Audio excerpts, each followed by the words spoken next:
il y a un professeur qui disait que qui s'oppose à la pause s'expose à la dose. Effectivement. Et c'est pour ça que je voulais t'imposer une pause intellectuelle en t'envoyant sur le terrain philosophique avec une question existentielle. Alors, professeur, l'être humain est-il de nature pessimiste? Ok.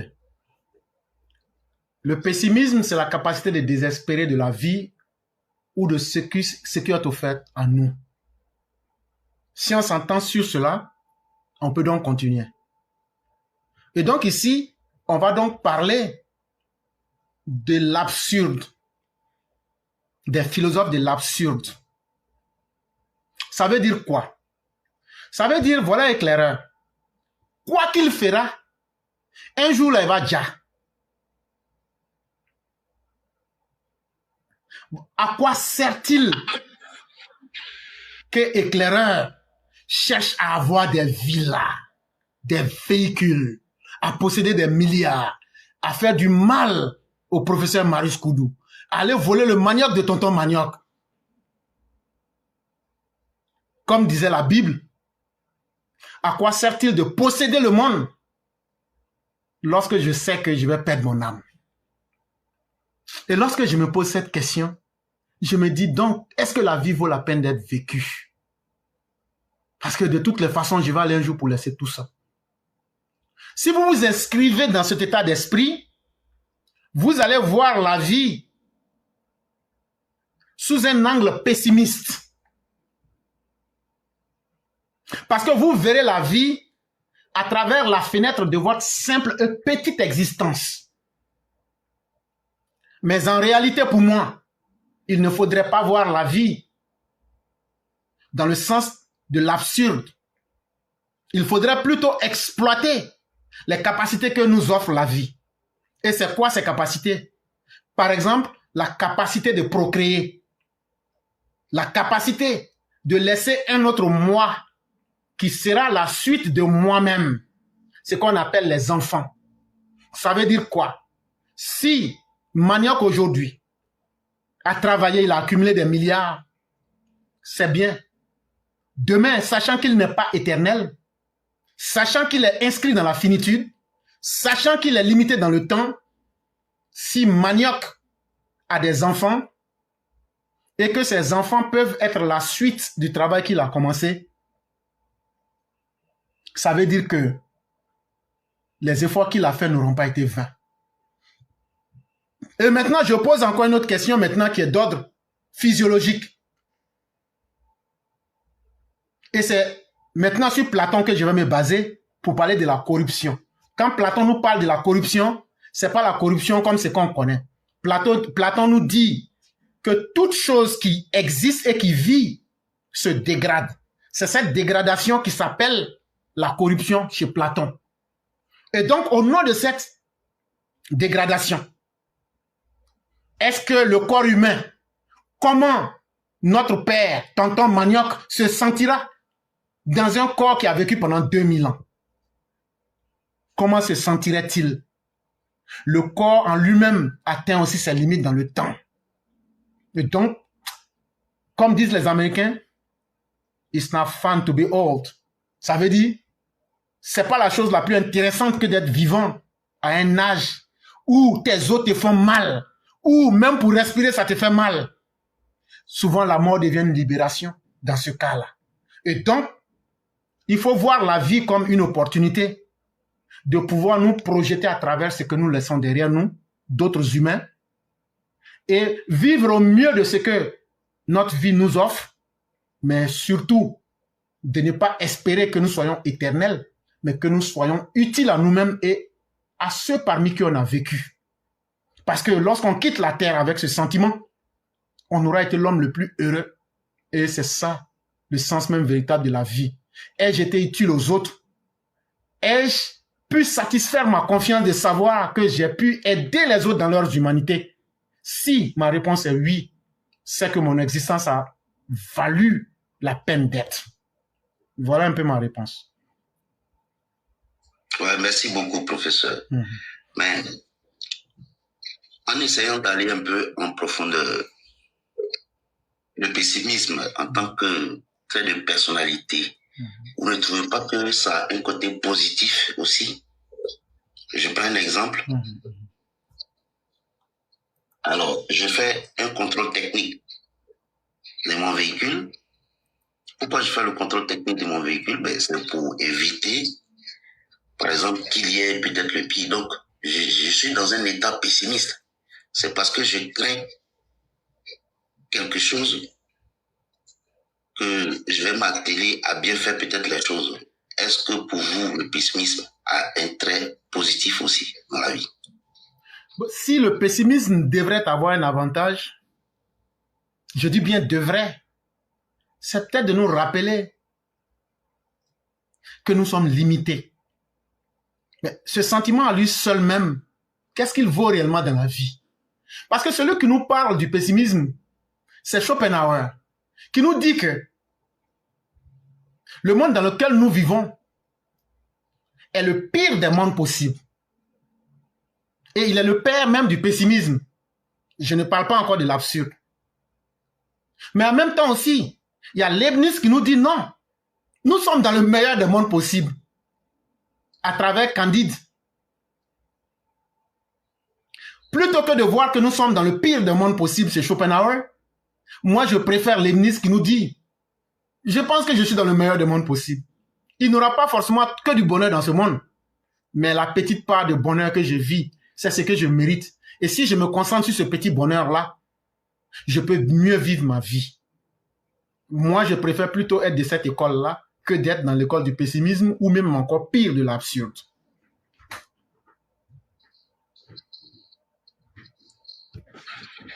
Ok, merci. Je voulais intervenir aussi. Je voulais intervenir. Ah, ok.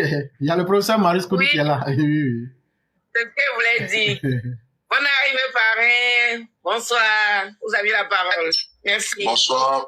Merci. J'ai voulu que notre frère Tonton Manok pose encore sa préoccupation. Et à la suite du grand maître éclaireur, j'ai ajouté une ou deux choses. Donc, il pose sa question parce que je pense que éclaireur a débuté avec une approche définitionnelle du pessimisme. Parce que quand j'écoute notre frère Tonton Manok, je me rends compte que il parle plutôt on va dire, du doute. Voilà, c'est-à-dire que, par exemple, quelqu'un a contrôlé son véhicule. Il y a 2 jours, il a essayé de voir le niveau d'huile, le niveau d'air qui se trouve dans les pneus, etc. Et 2 jours après, il se permet de contrôler parce qu'il veut se rassurer. Donc, si c'est dans ce sens que Tonton Manok voulait intervenir, alors peut-être que je vais ajouter une ou deux choses, même si c'est forcément dans le sens du pessimisme. Je pense que le grand maître éclaireur a donné tous les éléments. Et comme on le dit,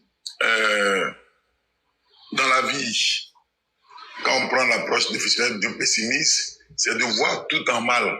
Voilà. Et il a cité les grands penseurs qui ont donc cogité sur ce thème. Et donc, je souhaiterais que le frère nous dise, est-ce qu'il parle du doute ou il parle du pessimisme? À partir de là, peut-être que je pourrais intervenir. Merci. Je parle du pessimisme. Je vais donner un autre exemple. Pourquoi il y a les policiers, par exemple? Pourquoi il y a l'armée? Pourquoi? C'est parce que... Je comprends. Mais ça c'est pas le pessimisme. Parce que si vous prenez l'approche définitive du pessimisme, tout de go, c'est le fait de penser que tout va mal. Et là, c'est un élément carrément négateur, un élément carrément négatif. Voilà. Donc, si par exemple, tu voulais savoir pourquoi il y a des policiers, parce que l'homme a quitté l'état animal pour se mettre dans l'état de société. Donc, l'homme étant un donjon politikon, c'est-à-dire un animal politique, ne pouvait pas vivre à l'état animal. Donc, dès l'instant où nous acceptons de venir vivre dans la cité, dès l'instant où nous acceptons d'être civilisés, alors il nous faut une police. Mais quand vous prenez même le cas de la police même, c'est un élément, je veux dire, très symbolique. Puisque en réalité, puisque nous vivons dans un État, nous vivons en société, alors il nous faut établir des règles pour pouvoir respecter les uns et les autres, pour ne pas que notre animalité prenne le dessus sur notre raison. Vous allez voir par exemple que, on vous dit par exemple, ça c'est une notion très lointaine, mais je vais la retrouver. On vous dit par exemple, obéir à la loi, c'est être libre. Voilà, obéir à la loi, c'est être libre. Donc si quelqu'un veut être libre dans la société, il doit obéir aux lois. Et il y a une célèbre citation latine qui dit « Cando que bonus ermitats ». Bon, je vais essayer de me rappeler, c'est depuis quand même la classe de terminale. Donc, je vais essayer de me rappeler, mais je pense que le frère veut plutôt ici parler de la mise en doute, de la mise en cause d'un processus peut-être sur lequel on pourrait s'accommoder. Donc, pour me résumer, s'il y a la police dans la société, ce n'est pas parce que nous sommes pessimistes, mais c'est parce que on a voulu établir des règles sociétales. Dès l'instant où l'homme quitte son statut animal et qu'il vient dans son statut d'homme civilisé, alors il faut ce qu'on appelle la force de l'État qui va être représentée à travers la police, à travers la justice, à travers l'armée, etc., etc. Donc voilà ce que je pourrais dire à ce niveau-là. Peut-être que s'il continue à éclairer la lanterne, on va poursuivre. Merci. Ok, merci, professeur. Je m'arrête là pour l'instant. Puis même, pour l'instant, est-ce que tu conviens que ce n'est pas ça qu'on appelle le pessimisme? Parce que si quelqu'un contrôle, par exemple, le niveau d'huile de sa voiture, c'est pas parce qu'il est pessimiste. Par exemple, ça peut être soit une qualité, mais ça peut être aussi un défaut. Je prends un cas simple. Par exemple, on suppose que hier dimanche, ici en ce moment, on est déjà le lundi.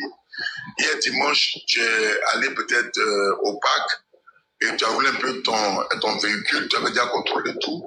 Et lundi matin, tu te permets de contrôler. Ça peut être une qualité, ça veut dire que tu es perfectionniste. Donc tu veux contrôler à nouveau pour ne pas que quelque chose te surprenne.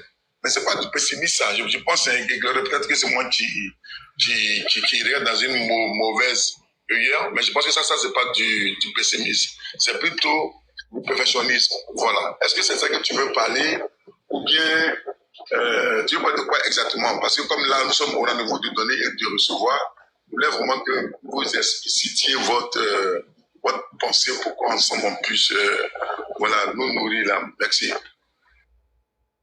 Non, effectivement, je parle de pessimisme parce que moi, ma conception, et puis selon la conception de Schopenhauer, que le professeur vient de citer, si aujourd'hui, je m'attends au pire, ben, je vais essayer de me protéger, parce que c'est ça le pessimisme aussi. Je m'attends forcément au pire, donc je prends des prédispositions pour essayer de contrecarrer le pire qui va venir. C'est en cela que je dis, et c'est parce qu'il y a des gens qui ont réfléchi, par exemple, pour dire, bon, ok, il y aura peut-être des voleurs, il y aura peut-être ceci, il y aura peut-être ceci, donc on va prendre notre disposition pour peut-être créer une force de police. Vous voyez un peu, c'est en cela que je veux arriver. Et c'est comme ça que moi je conçois ce pessimisme-là. Et d'ailleurs, ben, le mal emporte toujours sur le bien. Le mal va toujours l'emporter. Donc, pour moi, adopter une attitude pessimiste n'est pas forcément négatif, mais c'est accepter aussi la réalité. Être réaliste. Je ne sais pas si je me suis fait comprendre. D'accord. Donc, sur ce point, je commence à comprendre parce que normalement, on a eu beaucoup d'approches philosophique de la sagesse. On a eu beaucoup d'approches, je vais dire, de pensée par rapport donc au comportement de l'homme dans la société. Par exemple, si on prend ce qu'on appelle les hédonistes, c'est ceux qui disent que il faut profiter de la vie au maximum, la vie est un plaisir, et eux, ils font le choix de se faire plaisir à tout moment. Vous prenez par exemple Aristote. Aristote, par exemple, il s'est dit, pour que l'homme puisse vivre heureux dans la société, il faut toujours, par exemple, se rapprocher de ce qu'il appelle le juste milieu, et c'est ce qu'on a appelé finalement le juste milieu aristotélicien. Donc, chacun a donné une pensée philosophique pour que l'homme soit heureux au sein de la société. Donc, si Schopenhauer dit, par exemple, que le pessimisme permet à l'homme d'être prudent, permet à l'homme de se forger une carapace solide pour confronter la société, effectivement, comme je disais un peu plus haut, quand vous prenez l'homme, il est à la fois animal, il est à la fois politique. En l'homme, il y a la raison, en l'homme, il y a l'animalité. Et puisque l'animalité de l'homme est au-dessus même de choses de la moitié, c'est pour ça que quand vous prenez le célèbre psychanalyste Sigmund Freud, il vous dit que quand vous prenez le cycle de l'homme, la surface visible, qui est la conscience, est plus petite. Donc, il la compare à un iceberg, et la surface la plus grande, c'est l'inconscient. Donc, l'inconscient va être, on va dire en griffe, l'aspect animalier de l'homme. Et la conscience va être l'aspect raison de l'homme. Donc, à partir de cet instant, il est normal que l'on puisse ne pas rejeter carrément du revers de la main que le fait d'être plus ou moins pessimiste ou même de se remettre en cause par rapport donc à la capacité destructive de l'homme ou bien de la société de se remettre en cause. On peut, à partir de cet instant-là, voir le pessimisme tel que vous le définissiez, hein, voir le pessimisme comme pouvant aider l'homme à vivre dans la société au sein de laquelle il se trouve, puisqu'il vit avec des hommes, mais qui sont aussi animaux. Donc, éclairement, voilà ce que je pourrais dire à partir des éléments définitionnels qu'il a donné lui-même. Et puis, je te laisse poursuivre. Merci. Vraiment, merci beaucoup, le grand professeur. Et on se retrouve on se retrouve entre les classes de première et puis la terminale, c'est vraiment intéressant. Et il y a notre père aussi, tonton, Magnon, qui avait dit quelque chose. Je ne sais pas si les gens ont prêté attention. Il a dit comme ça que dans la vie, le mal l'emporte toujours sur le bien. Cher père, j'aimerais avoir une interaction avec vous pour vous montrer aussi ce que moi je pense. Ok, allons professeur, j'ai pris le tabouret et je suis assis. C'est ce que vous avez dit, que le mal l'emportait toujours sur le bien, n'est-ce pas? Oui. Ok. Maintenant, là, j'allais vous poser peut-être 2 ou 3 questions.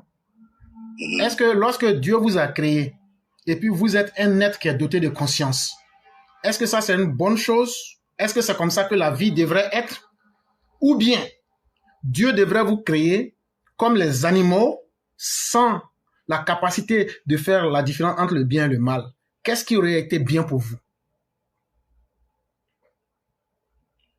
Mais, qui vous a dit que je suis mieux plus qu'un animal? Vous êtes mieux qu'un animal parce qu'un animal ne s'habille pas.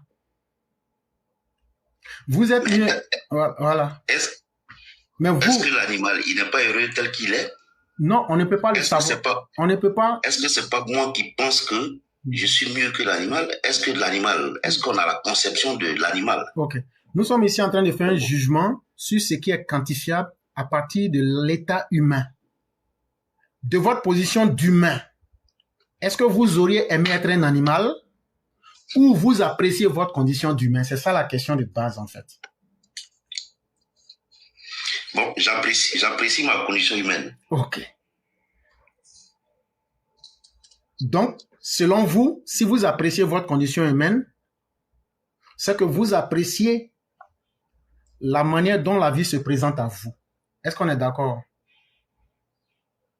On est d'accord. Ok. Ici, ce que cela veut dire, est-ce que vous auriez souhaité être toujours dans un état où vous vous sentez malade? Ou bien vous auriez souhaité le contraire? Mais bien sûr que le contraire. Vous auriez souhaité toujours rester en bonne santé. On est d'accord? On est d'accord. Ok. Donc, je vais me Ce limiter... qui n'est pas toujours le cas. Oui. Mais dans la grande majorité, un être normal vit plus dans la santé que la maladie. Est-ce qu'on est d'accord sur ça? Oui, on est d'accord. Et un homme, comme dans la condition humaine, d'état humain que vous avez dit, vous l'appréciez, ce qui veut donc dire que tant que vous restez dans cette condition, vous aimez votre manière de vivre. On est d'accord?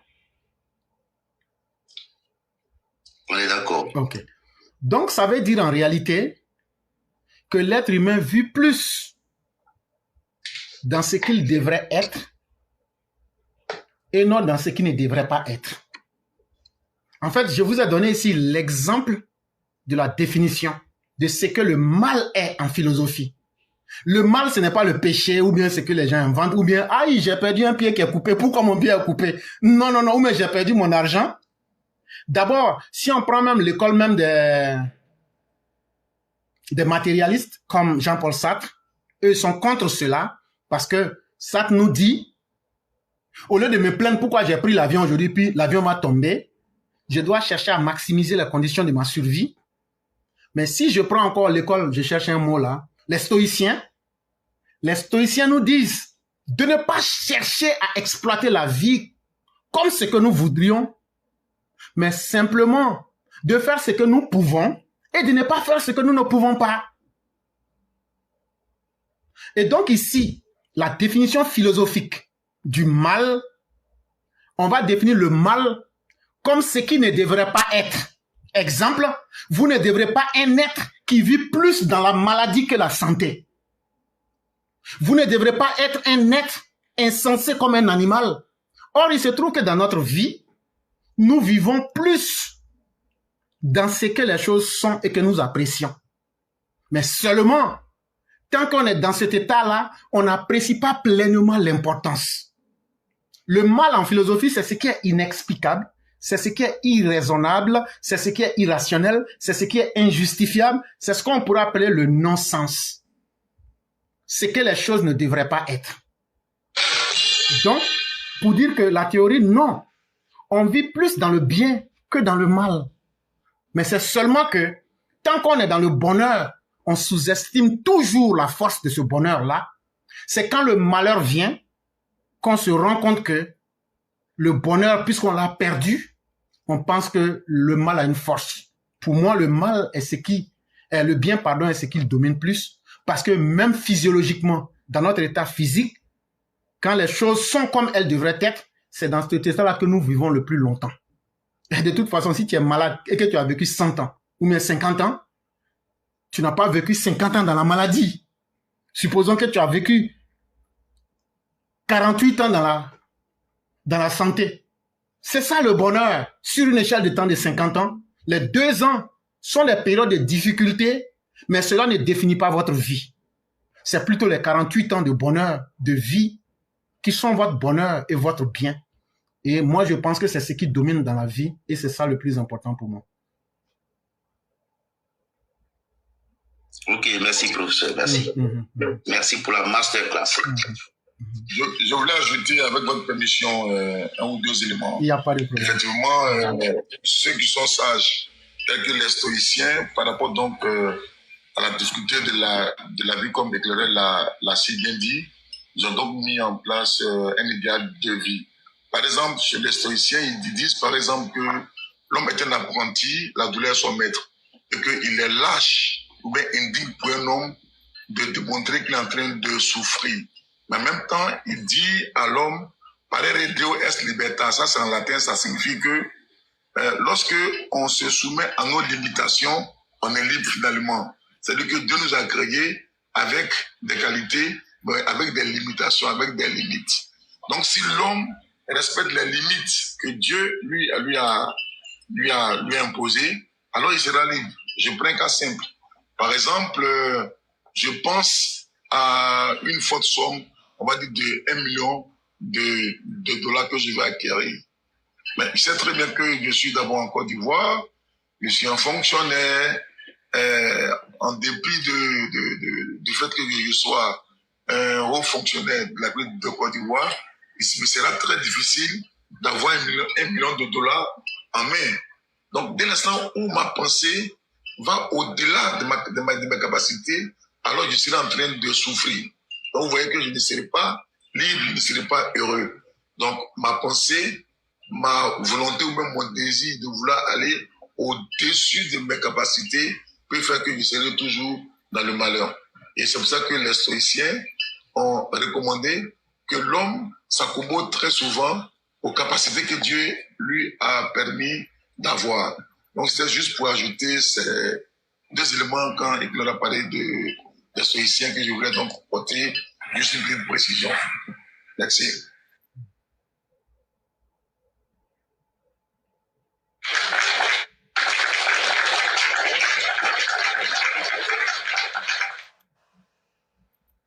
Merci infiniment au parrain, merci au professeur, merci à Manioc. Mais moi, j'ai une question. Quelle nuance y a-t-il entre le pessimiste et le parano? Le parano, c'est éclairant. Qui pense que quelqu'un veut faire du mal à Ouattara et puis il saute sur les gens. Le parano, c'est éclairant avec Marius Koudou qui font exprès pour passer devant la cour du président Ouattara pour voir s'il n'y a pas des gens qui veulent faire un faux coup. Quand on est à Abidjan, on fait ça. Je vais dire ça devant les gens aujourd'hui. Vraiment, on fait ça. C'est ça qu'on appelle parano. C'est-à-dire que on veut voir le malheur là où ça n'existe pas. Mais ça nous a permis quand même de découvrir commandant Fofana alias Hamza. Hein. Quand ils ont commencé là, on les a vus, mais eux-mêmes ne savaient pas. Voilà. Donc, le parano, c'est celui qui veut voir, même là où il n'y a pas le malheur. Lui veut forcément voir ça pour être convaincu qu'il n'y a rien. C'est ça le parano. C'est une manière de plaisanter. Alors qu'un homme qui est pessimiste, c'est quelqu'un qui se pose des questions profondes sur l'utilité de la vie, comme le professeur Marius et tonton Manioc l'ont dit. Être pessimiste n'est pas forcément mauvais parce que il y a aussi des avantages. Ça vous pousse à être réaliste. Le pessimisme vous pousse même à être réaliste. Alors que la parano dit, il n'y a pas de problème, hein. Mais moi-même là, je vais inventer des problèmes pour que ça n'a qu'à exister. Pour me sentir à l'aise. Voilà la différence. Ok. Merci, professeur. Merci, Ali. Allez-y. Voilà, donc voilà, moi je voulais peut-être dire 2 choses à la suite du grand maître éclaireur. Alors, le frère Manioc, en fait, toutes les grandes pensées qui ont mis l'homme au cœur de leur action, de leur raisonnement, de leur philosophie, ont donné des enseignements, ont donné des positions. Donc, toutes ces grands courants de pensée-là, on ne va pas prendre un seul courant de pensée et puis se focaliser sur lui seul et puis vouloir vivre sa vie. Sinon, on risque de rater l'essentiel. Donc, vous allez voir par exemple que Nietzsche, qui a écrit ainsi par là Zarathustra, vous allez voir par exemple que Nietzsche, quand il fait ses raisonnements, quand il donne ses grandes théories, le commun des modèles peut penser que c'est un fou. Voilà. Mais en réalité, dans tout ce qu'il va donner, vous allez voir qu'il y a des éléments essentiels qui vont vous permettre, n'est-ce pas, de réussir votre vie en société. On va prendre notre cas, par exemple. Prenons Jean-Paul Sartre, dont parlait tout à l'heure le grand maître éclaireur. Je pense que c'est un moment dans son approche philosophique de la vie. Bon, il s'agissait de ce qu'on appelle l'existentialisme. Et vous allez voir qu'à un certain moment, ben, il s'en fout. Voilà, il s'en fout. Il s'en fout. On a même appelé ça le je m'en foutisme. Mais à un certain moment, quand vous voyez dans la vie pratique vous êtes acculé par des difficultés, vous êtes acculé par exemple par des opposants qui ne veulent que la perte de leurs adversaires, qui ne veulent que la perte de leur pays pour penser un seul instant arriver au pouvoir. Et on voit que quand vous allez appliquer un tant soit peu le je m'en foutisme caractériel, vous allez voir qu'ils vont ressentir une douleur meurtrière dans leur cœur et ça vous permet de continuer à travailler convenablement. Donc ce que je voulais dire aux frères, c'est vrai que il va avoir plusieurs écoles philosophiques, donc plusieurs courants de pensée sur l'homme qu'il va donc lire ou bien qu'il va donc découvrir. Faut pas qu'il se focalise, faut pas qu'il se cristallise sur une seule pensée de courant philosophique qui donc mettent l'homme au centre de leurs intérêts. Donc toutes les pensées philosophiques qui sont anthropocentriques, c'est-à-dire qui mettent l'homme au centre de leurs intérêts ou bien de leurs études, sont des pensées qui sont certes raisonnables, mais qui sont certes bien qui ont un bon cheminement, mais l'homme sage doit pouvoir sucer la substance physique moelle en prenant un peu de chaque, puisque la nature même elle est bizarre. Donc finalement, pour réussir sa vie, il faut prendre un peu dans chaque courant de pensée. Donc éclairage, je pense que tu pourras faire aussi une approche, on va dire, spirituelle de la question existentielle. Parce que si le frère parle du pessimisme, je pense que en mettant l'homme au centre de l'action philosophique, on peut aussi parler de l'existence de l'homme. Donc éclairage, sans avoir préparé quelque chose, je te passe en même temps la parole. Merci. C'est comme si on était synchronisés, hein? Parce que le grand maître Marius Koudou explique tellement bien les choses. En fait, dans la vie, tout doit servir à l'homme. Mais c'est quel objectif tu veux atteindre? C'est ça le vrai résultat de ta vie. Et dire comme ça, il ne faut pas se baser sur une seule théorie, parce que si vous vous basez sur une théorie, vous rentrez donc dans le dogmatisme. Et ce dogmatisme est un piège qui vous renferme sur vous-même dans une idée qui est limitée. Il n'y a aucune idée qui est supérieure à une autre. Et ça, c'est très important, comme disait le grand maître, le professeur Marius Koudou. Et je vais donner peut-être 2 ou 3 exemples. Par exemple, regardez par exemple, Voltaire qui répond au philosophe Leibniz pour dire oui, c'est vrai, dans la vie, il faut voir la vie positivement. Mais dans le roman Candide ou l'optimisme, il dit non, tout n'est pas optimisme. Il y a des aspects aussi pessimistes dans la vie. Quand on voit le nègre de Suriname, quand on voit les villes qui ont été détruites, quand on regarde la condition de l'Europe à cette époque-là, il y a beaucoup d'éléments à désespérer de la vie. Mais au-delà de ce désespoir, il faut être capable de se poser la vraie question. C'est là qu'on aboutit à l'existentialisme de Sartre. L'existentialisme n'est pas une négation. C'est plutôt la possibilité de nous poser les vraies questions. Exemple, je dois voyager le 8 juin 2026 dans un avion. Personne ne m'a obligé à payer mon billet d'avion.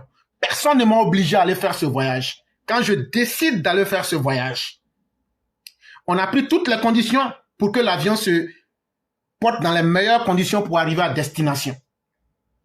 Ce n'est pas à moi de décider du temps, des climats et des aspects. Tous les moyens humains ont été mis. Mais cela ne peut pas empêcher qu'il y ait un accident. S'il doit donc avoir un accident et que le pilote nous dit « Aujourd'hui sera votre dernier jour », aussi bizarre que cela soit, l'existentialisme nous dit « Posons-nous les vraies questions ».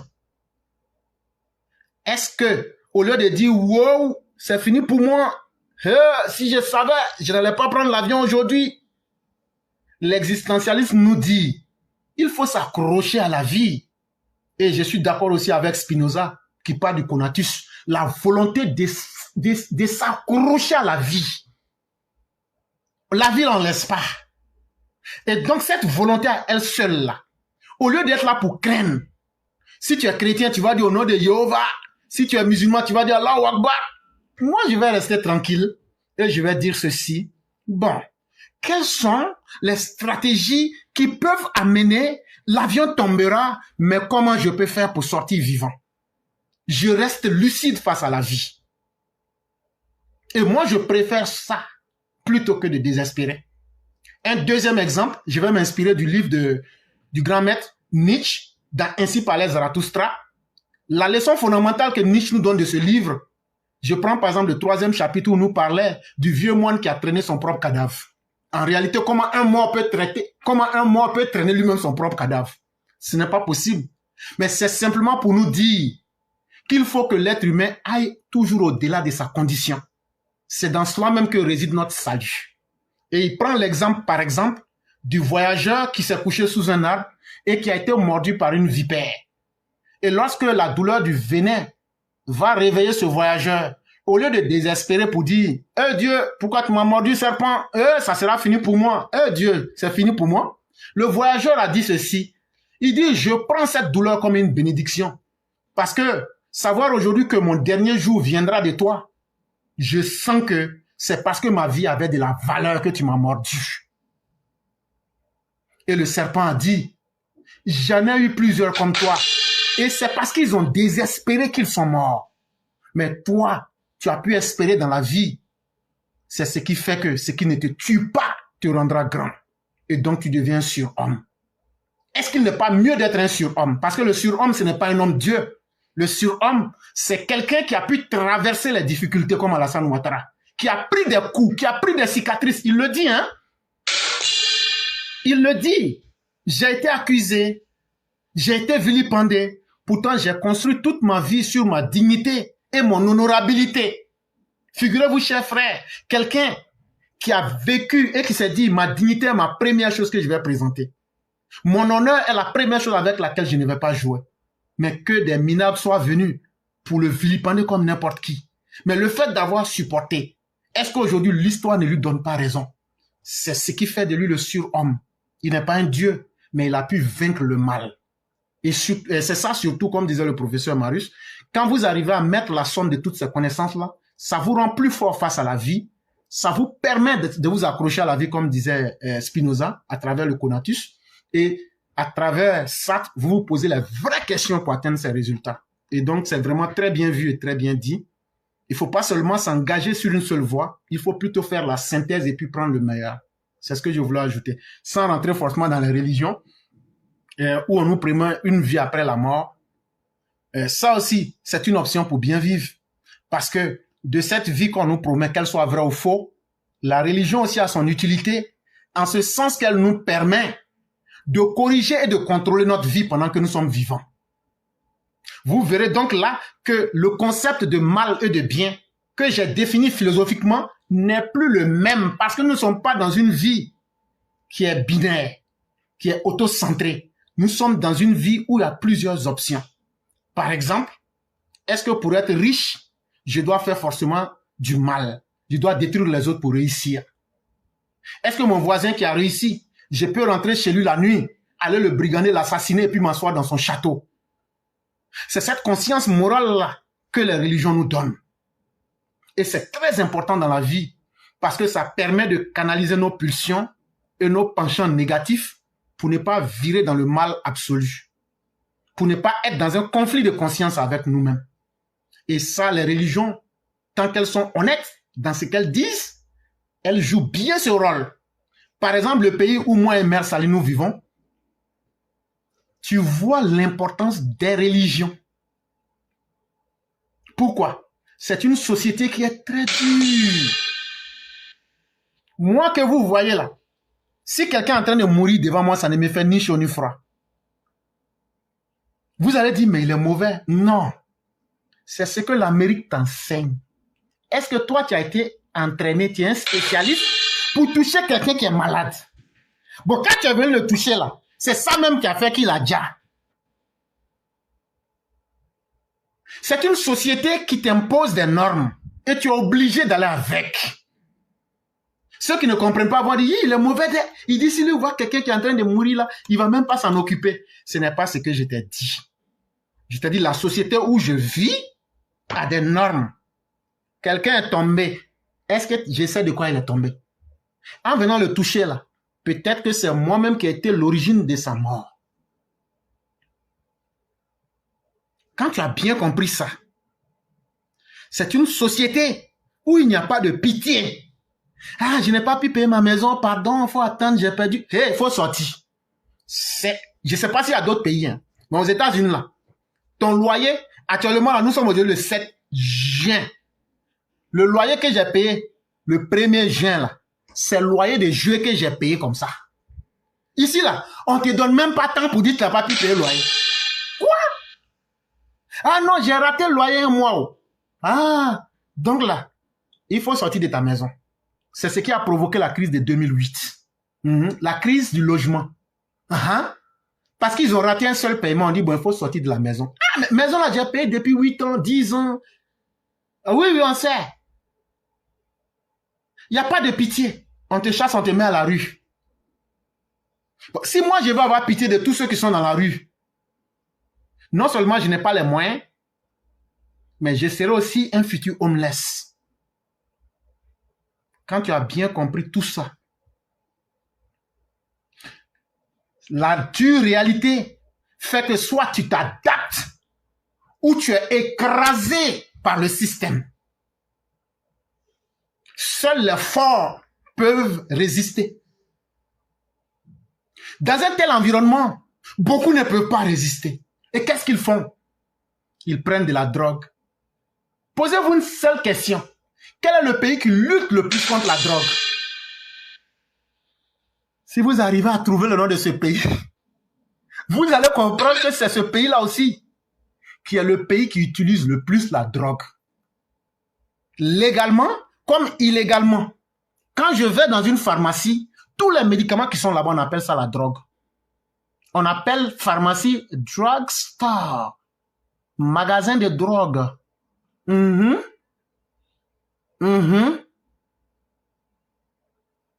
Et dans un tel état, qu'est-ce qui peut vraiment me sauver? Il faut que soit je m'accroche à quelque chose qui est plus fort, ou bien je m'écrase, et la vie m'écrase. Et c'est là que tu sens que croire en quelque chose qui n'est pas physique, mais qui peut me donner un espoir qu'on appelle Dieu, est une chose très utile. Et quand tu crois en cette réalité, ou bien en ce être supérieur, ça te met des barrières morales. Il ne faut pas fumer la drogue. Il ne faut pas te disperser. Il faut avoir confiance en la vie. C'est ce qui fait que je ne prends pas la drogue. C'est ce qui fait que je ne désespère pas. Parce que certainement, la vie est dure, près de la grande difficulté, il y a certes une facilité. Fa'innamal usri yusran. Parce que heureux ceux qui auront cru en la voie du Christ, parce que vous aurez une vie éternelle. Qu'elle soit vraie ou faux, le fait d'avoir cru m'a permis de ne pas désespérer de cette vie. Est-ce que ça, ce n'est pas bien? Que le paradis soit vrai ou faux, le fait d'avoir su que lorsque je traverserai la difficulté, après ce qui est dur là, qu'est-ce qui peut rester après? Parce que toute difficulté est une école de formation. Il n'y a aucune difficulté qui est vaine si on sait tirer le meilleur. Et ça, les religions savent bien l'enseigner. Les religions nous enseignent pas d'accepter le déterminisme, pas d'accepter de baisser les bras, mais nous acceptent que nous avons des limites et il faut transformer ces limites-là en espoir. Ça, c'est le rôle des religions et je pense que c'est une très bonne chose. Et vraiment, l'Amérique nous enseigne cela ici. Quand tu crois en tout cas en Dieu, ça t'aide à ne pas te disperser soit dans la drogue. C'est aussi le pays où tu retrouves quelqu'un qui est milliardaire, mais qui s'en va sur le Brooklyn Bridge et puis il dit, bon, au revoir la vie. Qui se suicide. Alors que moi, je n'ai rien. Éclaireur n'a même pas $10 dans son compte. Mais je ne suis pas mécontent de ma vie. Parce que je vis ma petite vie. Et je sais que ma vie a de l'utilité malgré que je n'ai pas plus de $10 dans mon compte. Parce que la religion m'a permis d'accepter ma condition. Et ça, je pense que c'est bien. Je suis encore vivant. Et les religions permettent cela. Voilà ce que je voulais ajouter sur ce que le professeur a dit.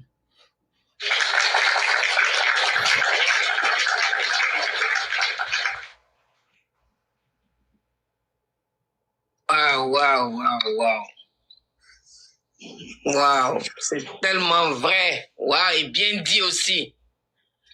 Ok. Je ne sais pas si le parrain a quelque chose à ajouter ou bien. Non, le décret a tout dit, hein. Il allait au-delà de de l'approche philosophique.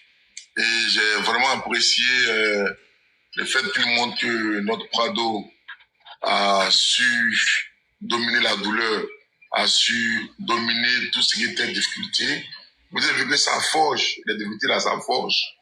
Voilà, c'est pour ça que dans les sociétés initiatiques, vous allez voir que pour que tu deviennes homme, ou même pour que tu sois considéré comme tel, tu vas faire ce qu'on appelle le parcours initiatique. Voilà, donc je pense que le Prado, en accédant à la plus haute fonction de l'État de Côte d'Ivoire, a fait son parcours initiatique, a pris sur lui beaucoup de choses, a démontré à ses partisans et à toute la Côte d'Ivoire que l'homme doit être digne devant la douleur, l'homme doit être stoïque devant la douleur, l'homme doit être travailleur, l'homme doit être grand devant les difficultés, car lorsque on sait qu'on peut être digne devant ce qui est difficile, et lorsqu'on a confiance en ses capacités, on peut produire ce qu'il a produit. Et vous allez voir qu'au-delà de ses actions, il veut qu'il y ait beaucoup plus d'ados comme lui pour que la Côte d'Ivoire puisse vraiment aller de l'avant. Voilà, c'est ce que je pourrais juste ajouter après la masterclass du grand maître éclaireur pour vérité. Merci.